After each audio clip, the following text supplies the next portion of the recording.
successfully new threat? Are you given any comfort to see what the IDF is doing in Gaza? I mean, I'm personally, I'm not a very revengeful person or hateful person. I really and I do feel sorry for the innocent people that are there still. But I'm happy to see that we really have to agree, and I think most of the politicians in Europe and America, they agree that the Hamas needs to be defeated and they need to be eliminated. They should not be able to do these threats anymore on Israel or on any other countries. And we need to be hard with the terrorists and try to avoid any civilians to be hurt there as well. I mean, I know it's difficult and it's a very complex situation and it's a very difficult fight they're doing there, but I don't see any other alternative at the moment. We really, it's so many years, it's going back and forth. They attack a little bit, we attack back, and then they grow their armies again, and all the money goes into the armies and teaching and the bombs, and they shoot the rockets again, and it's back and forth all the time, and we don't stop the terror. I mean, it's coming back and back, so we need to be a little bit more drastic and really fight together also with the other countries to stop those terror organizations. That's the enemy of everybody. My hope in this interview was to amplify your voice, but little did I realize or anticipate that yours would be a voice of such compassion and humanity, but determination to focus specifically on eliminating the danger, the threat posed by Hamas while protecting the innocence of our Palestinian brothers and sisters who are not in any way responsible for the bloodthirstiness of Hamas. But Hamas is, as you said, they're animals, they're monsters, they're savages. Let me just go back for a moment. When I first saw the image of your daughter, I have to tell you, I have no words as to how I felt. I felt hatred for Hamas. I felt anger. I felt humiliation for the Jewish people, and above all else, I felt pain for you and your family, and especially, of course, for your daughter. We did not know if your daughter was alive or dead. I then saw an interview that I believe you gave 2 or 3 days later, where you said that you had heard that she was injured, that her arm had been injured, I think, or her leg had been injured, but she was being treated in a hospital. So is that what you were told, and by whom? Yeah, we were told by someone that lives in Gaza, and we thought is a friend, or he was like in a peace organization, and he said that he heard that she's in a hospital with a bad head injury.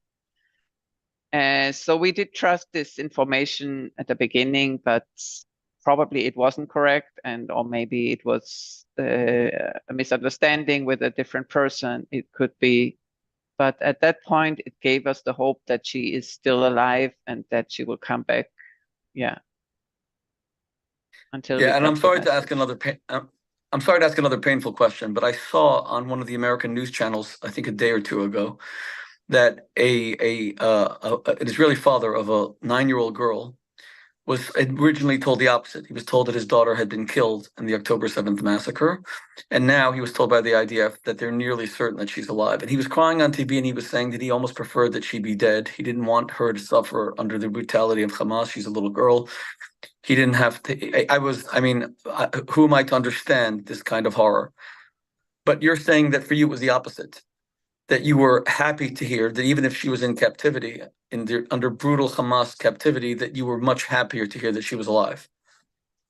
I think it's very normal. The first reaction is you want them to be alive. You want them to come back, and you treat them, and they will be traumatized, but you will manage and you will get them back. I mean, this is the first reaction. I think that probably most of the people think. When we got the message that she was dead, that she died at the beginning, it gave us some kind of relief, because we knew then, oh, she didn't suffer all this. She wasn't even alive anymore on this pickup truck when they did those things to her, and when they took her, and when the bombs are falling on the other side. And every night I'm thinking about where she is, how she feels, and she's in the war zone. It's a terrible situations. So on this side, I was a little bit relieved. Okay, it's over, and she didn't feel pain. I mean, it was very quick. Probably she died very in the beginning, and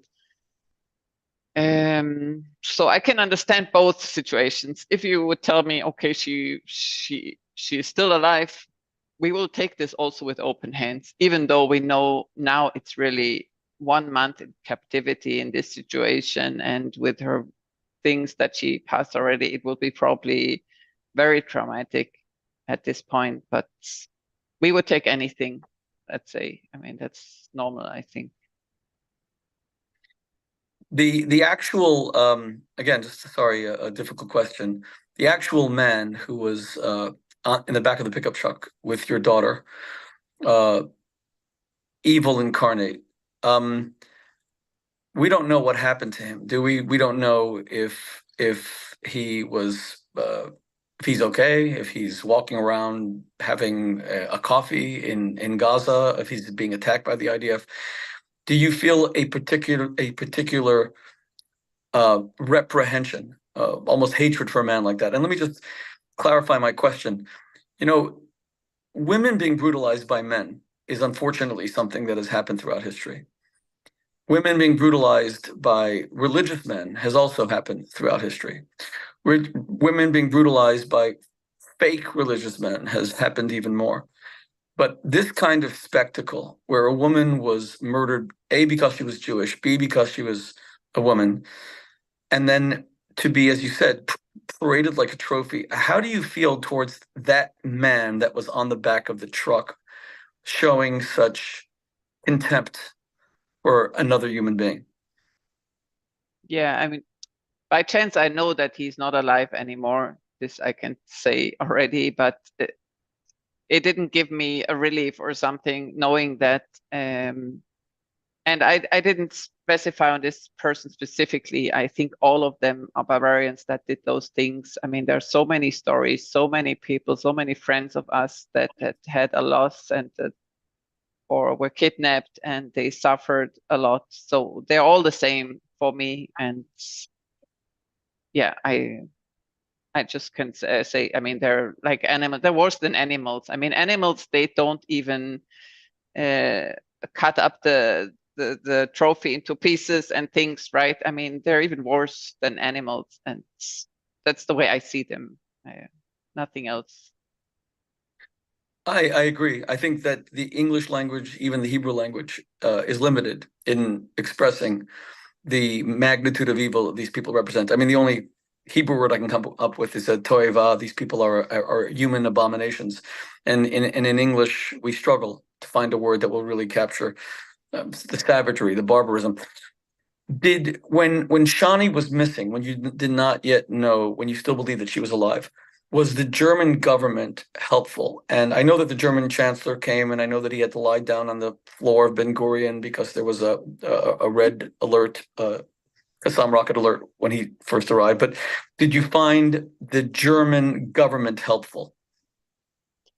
Yeah, I think they are very helpful. Actually, I hear most of the voices in Europe supporting Israel, I think, come really from Germany. And they were really coming, and the foreign minister and Scholz, they came to Israel, they saw those places, they talked with the people of the German hostages. We went to Berlin, we met many parties there, and they were very moved and very, very supported. I mean, every party really was fully supporting Israel and condemn what they did there. And I think we see that they're doing some actions, and they're doing also the negotiations, but as we can all see, there is no results yet, right? So nobody really succeeded to get out really the hostages at the moment. I mean, that's a problem. We don't have results yet, but they were very listening, and we had a contact person all the time, and they were updating us as much as they could.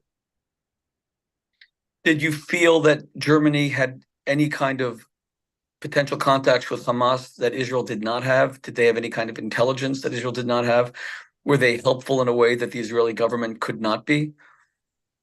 I don't think they have any contact to Hamas, but they're trying it through the other countries, right? With Qatar and Egypt, Turkey. I think those are the negotiation partners.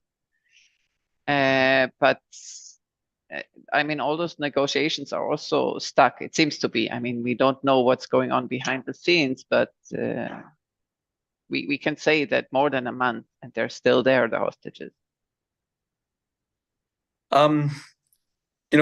When 11 Israeli hostages were murdered on German soil in 1972 at the Munich Olympics, I'm 56 years old. It's one of the earliest memories.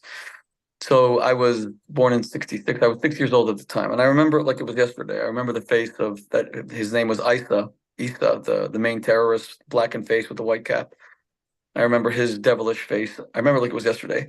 And what was particularly horrible was here we were 30 years after the Holocaust and Jews were being murdered in Germany again. The fact that Shani was a German Israeli, I think also resonated greatly throughout the world. Just even hearing that German Israeli. And again, tonight is Kristallnacht. What does that mean to you that this is a Jewish woman with Israeli citizenship, but German citizenship, murdered again in the year 2023, when we always say never again is never again, the Jewish life will one day be respected, the Jewish life will one day be valuable. Are you maybe in shock? Not that this has happened, of course, which is absolutely shocking, but at the global state of denial about the tsunami of anti-Semitism, the lack of sympathy for Israel. I like what you said that in Germany, many people seem to be supporting Israel, but that's not happening in places like England. It's not happening in Belgium. It's not happening in Spain. It's not happening in Italy, where I was at the Vatican the other day. It's not happening. Even the United States is being very supportive, thank God. But otherwise, the United Nations is already blaming Israel. And you saw that on American campuses, we have young people saying that Israel deserved these attacks. Harvard students said that Israel invited this violence. As a German Israeli woman, are you shocked that all this is happening? It is, yeah, it's very shocking. I mean, to see all those rallies against Israel, and it's always disturbing to see this. And I mean, we went there in Berlin, and we talked to the parliament there, and we told them, we said, you said always never again, never again. You can't say this anymore. It just happened last week. That's what we told them, and they said, you're right, we can't say this anymore. You're right, it happened again, and we shouldn't have let this happen again. And we said, I mean, they chose Israel as the place where all the Jews can come together and live. I mean, and now again, this country is in danger again. I mean, this is not a safe place then anymore for the Jews. We have to make sure that Israel keeps existing and keeps to be a safe place for the Jews. You know, I have a daughter that lives in Jerusalem. You were communicating with her by email, on WhatsApp. And we have another son who's in yeshiva. He's 17 years old in Jerusalem. Then we have a son that's in the army, and he's on a border that I'm not going to mention. And when we have another son who's in the army, he's somewhere that I'm not going to mention. We're a family deeply committed to Israel, thank God. So again, I apologize for this question, but let me ask you this, if you don't mind, Ricky. Now that you're kind of pointing out that Israel was set up, the original vision of Theodor Herzl was not only to have a Jewish state; it was to have a Jewish state where anti-Semitism would no longer exist, a Jewish state where Jews would no longer tremble, a state where Jews would no longer be afraid. Given that you moved from Germany to Israel, from Europe to Israel, Europe being the place for 2,000 years, pogroms, auto da fes, expulsions, and culminating, of course, in the Holocaust. Now that you've had a daughter who's been murdered in a terror attack in Israel, do you have any regrets, or is Israel your eternal home? No, I don't have any regrets, really. I like it here. I love it here. And and the people here are so beautiful now, especially, they're so working together now and helping each other. It's amazing. I mean, you don't have many countries that really work together like in this terrible situation, and everybody is helping each other. It's amazing. There's a lot of power in between the people, whatever is lacking in the government at the moment, we have it in the people, and they're very strong, and I'm happy to be here. Still. When Rabbi Leo D lost his last Pesach, so whenever 8 months ago, Rabbi Leo D, of course, experienced a Holocaust level extinction of his family. His wife and 2 daughters were murdered. Now, she, Rabbi D's wife, was my student at the time. She was Lucy D, but then she was Lucy Shaw. We knew her in the early 90s when I was the rabbi at Oxford University. And I remember the first question they asked him is that since you made Aliyah from England, do you regret coming to Israel? And he said, never. This is the eternal Jewish homeland. So you're reaffirming that Israel is the place where you want to be, where your family wants to be. You just want it to be safe and secure. What would you, in the wake of having lost such a vibrant, beautiful daughter, such a vibrant, beautiful soul in a terror attack, what would you like to see happen now? What are your, if I could ask you, your 2 or 3 priorities for the state of Israel right now, what would they be?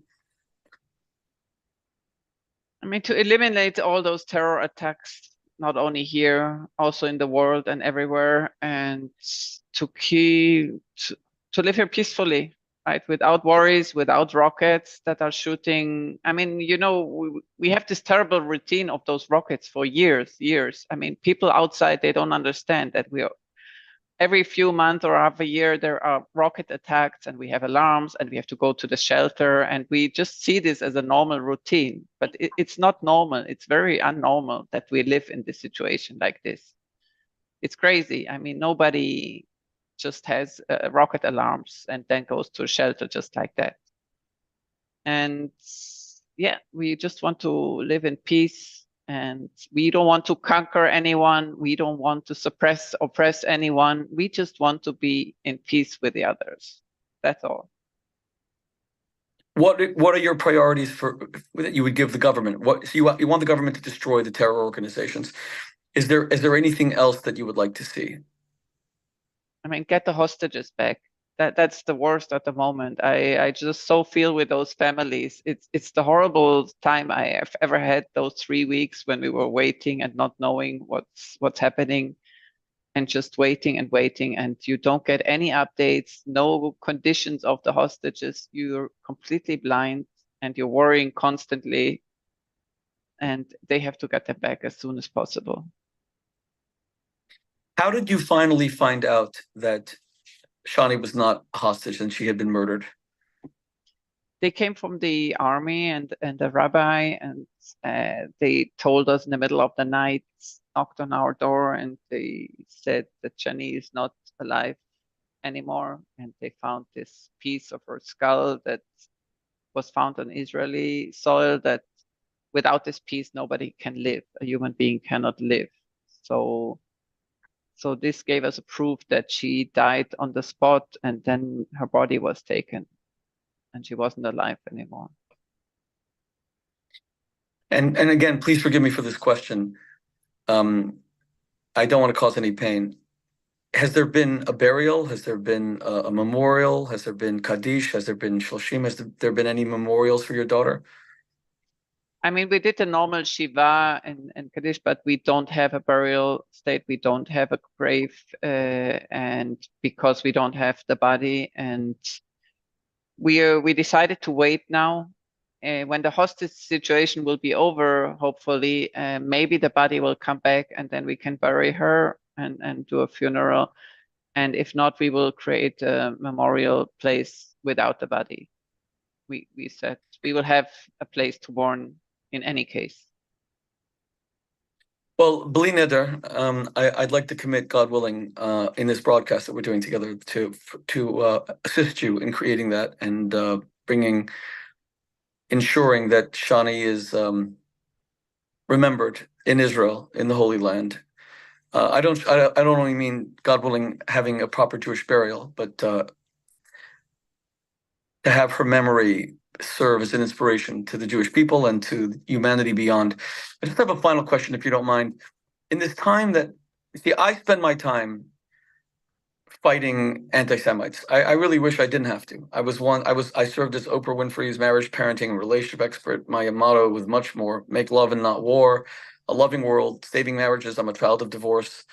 But the assault on our people has been so vicious. And I saw it at Oxford beginning in 1988 when I became the rabbi there, that I had to shift gears and begin to defend my people. And then my sons and my daughter decided they're going to go to the IDF because they wanted to do even more than I was doing, which is debating people on TV.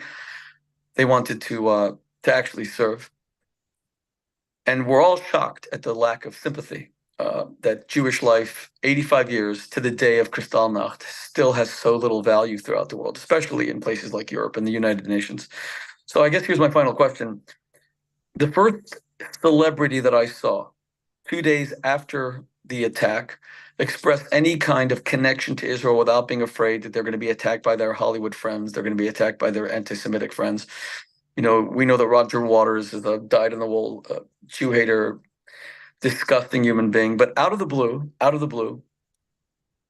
U2, the famous Irish rock band, some consider the most famous band in the world, and their lead singer, what's his name again? Bono. Bono, of course, Bono. He gave those beautiful words that summed up the concert, the party that your daughter was at. Stars of David, October 7th, morning, they could take your life, but they couldn't take your pride. Did that give you any measure of comfort that the world was beginning to reflect on the magnitude of the tragedy that your daughter had been involved in? Yeah, when we met in Germany, all the politicians, they were so moved, and you can see it in their eyes that they told us also, this could have been my daughter, this could have been my son. They also go to festivals. They were so close on feeling it, what went through us, what we experienced, and they were really with us. I mean, this is really touching the heart usually of many people. I mean, again, the news from the Gaza now are overwhelming on the other side. So we're losing sympathy again, I think. But I think there was a lot of sympathy there in the beginning to many people, different than in previous attacks, I guess, because it was so unhuman, and it was so, the most peaceful persons were attacked, young people, teenagers, they came to celebrate, to hear music and dance, and then they were so viciously attacked in this brutal event. And I mean, normal people, they can't just look away from this. That's and we saw this in many people, and we saw that the media it did change a little bit. But I'm a little bit afraid and disappointed that we're now losing this again, and everything is turned upside down a little bit now. And people already forgetting why this all started, who started this, and how it started, in what way. How can you compare a vicious attack on the most innocent and vulnerable people, old people, young people, kids, women, teenagers, right? They attacked they targeted a very specific group of people, and do it very cruelly. And then you compare it with civilians that are killed in a war attack, which is a defending war attack. I know there is no war you can do without any civilians hurt, unfortunately, right? If somebody could do this, we would definitely Israel would do this. But it's not the same. It's like two different things. You can't compare this one with that one. And of course, Hamas specifically utilizes civilians to protect their fighters. Right. To Hamas, a child is essentially a bulletproof vest. Ricky, I've spent the past few days working very hard to get my son's unit in the IDF bulletproof vest. There's been a shortage because Israel called up 400,000 soldiers in a day. So there's been a shortage of equipment. So Baruch Hashem, thank God we were able to get a lot of vests, my son's units, other units, helmets, essential gear. Hamas just takes a child. That's their bulletproof vest. So the Palestinian people exist in order to humiliate Israel. They want to see Palestinian civilian casualties so that sympathy for Israel will erode. That's why you're being very brave and courageous, discussing things that are painful and that most people would want to bury and that most people would want to suppress. You're very courageous in speaking about it so that we don't forget why we're fighting this war. So we don't forget, so that I've spent my life trying to defend my people, but also to remember the 6 million. I took my children to more than probably 100 Holocaust sites. I've written a book on the Holocaust. I was very close to Elie Wiesel. Kristallnacht has always had a very strong resonance for me. And we have to bear witness. And my kids always have thought that I was crazy taking them to Auschwitz, Birkenau, Treblinka, Sachsenhausen, Grossrosen, uh, Majdanek. I mean, I could go on, all these terrible places. But I said to them, I'm sorry. It sears the soul. It causes psychological pain. It causes PTSD. But we have to bear witness, because if we forget, it will happen again, God forbid. And I think Jews today are more scared than ever. When I was just in Israel for the past 2 weeks, we really came for my son's wedding, an IDF soldier's wedding. It was supposed to be a celebration. But I arrived in Ben Gurion Airport, and the first thing I did is I went with a minister of the government, because it's a closed military zone, to Be'eri and to Kfar Aza and to Sderot and all the places where it was a week before that the attack had happened. And I saw the congealed blood of the families. I have seen some horrible things in my life. I was in Haiti 3 or 4 days after the 2011 earthquake, where 250,000 people were crushed by buildings, and their bodies were all still in the rubble, and the stench of death was unbearable.